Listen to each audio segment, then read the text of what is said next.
Hello, welcome to another Madbox 200 original video, not really any gameplay in this one. This is a series I've been wanting to do for a while called Reviewing the Reviewer.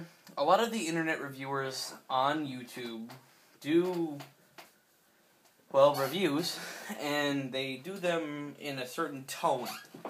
And not always are they correct, and not always are they wrong, and I just like to review some of these people that review games.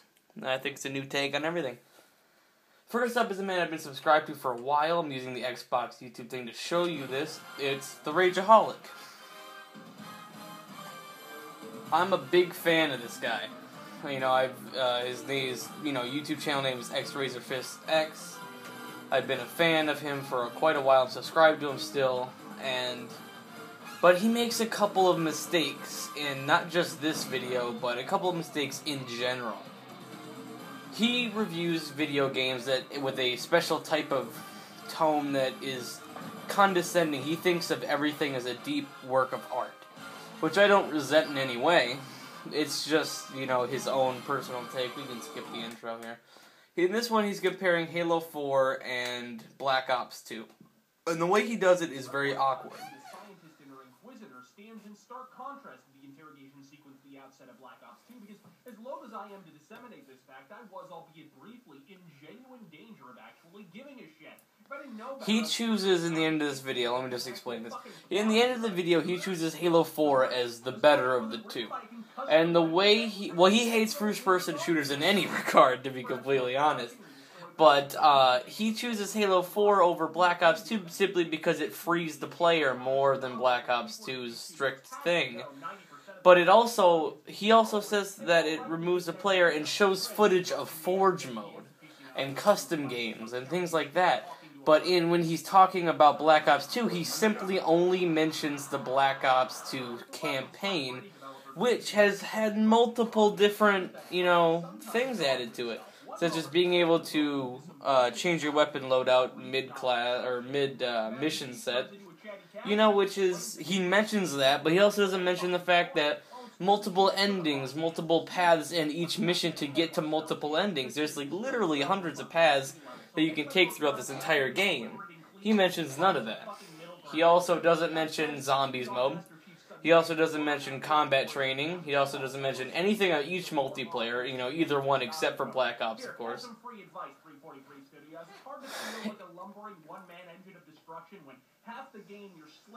I like this part, Bambi. Some of these, he says the plot is very thin in these, but it's not really the point of the video.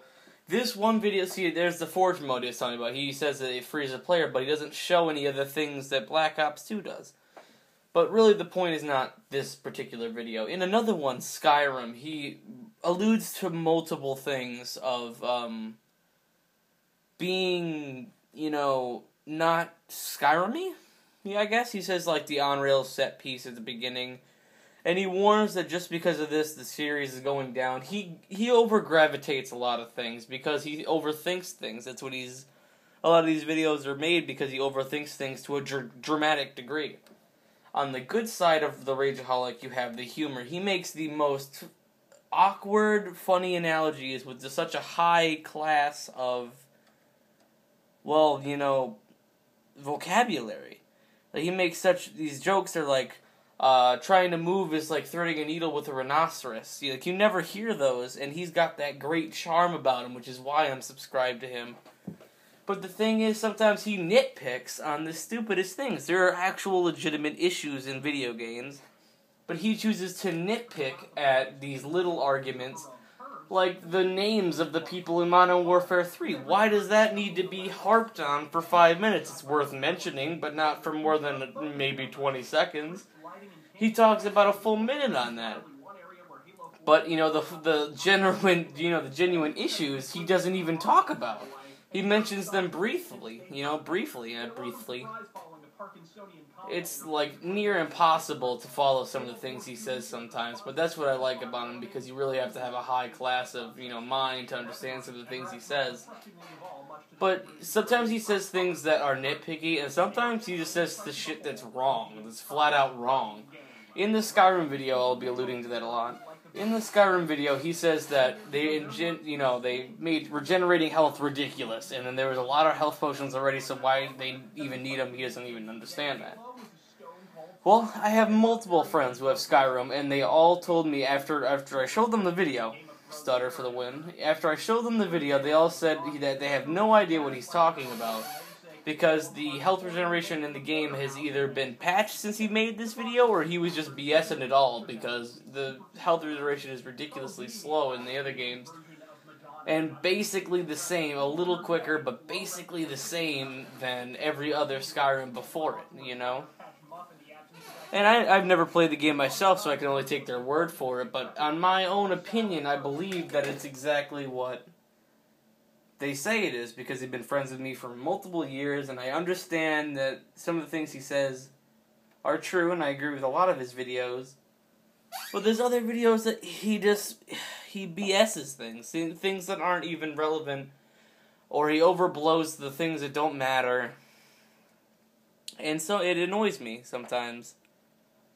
But I mean, if I wanted to give it a final score, me reviewing the reviewer, it would have to be an 8 out of 10, 10 being the best. Because he's funny, he's witty, he's high class, he has a lot of vocabulary, so you won't feel like you're talking to a normal person, you'll be forced to listen to what he says. He has a lot of philosophical input, but at the same time, some of the things he harps on for too long don't matter. And some of the things that he says are just plain wrong. They're not even relevant at all because they aren't happening. And he just doesn't, I don't know if he doesn't get that, or if he just didn't play the game long enough before he wrote the script, or for whatever reason, he does that a lot. And, I mean, it's not a big issue. Like I said, I still gave him an 8 out of 10 because he's an amazing person and just a funny reviewing guy, but come on, man. You know, why sometimes you have to, you know, make yourself seem like you genuinely hate a game and not a reviewing the game is beyond me. Like I said in the Halo 4 Black Ops 2 video, he dumps Black Ops 2 like crazy, which I'm totally fine with. Because I don't own either one, really. I own Black Ops 2, but I barely play it. But he lambasts both of them, basically. But he really dumps on Black Ops 2, and then praises Halo 4 for the exact same things that Black Ops 2 has, but never mentions them. It's like, if you hadn't played either one of those games and you watched this video, you would believe that Black Ops 2 was the spawn of Satan. And Halo 4 was the spawn of Satan that isn't covered in blood and guts and stuff. You know, slightly better, but still shit. And to me, that doesn't make any sense. So, you know, some of the things that he harps on for way too long are just straight up bad. You know, and some of these things, man. But he's still a good reviewer. Again, 8 out of 10, final score. And he has a video editor, Taryn Gell, in these videos.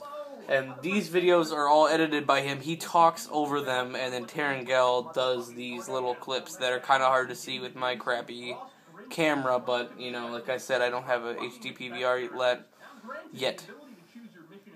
See right here, he notices that making the Black Ops 2, you know, making your weapons in the mission set. But that's all he mentions. From this point on, he's just tearing people up about how Black Ops 2 is just so bad.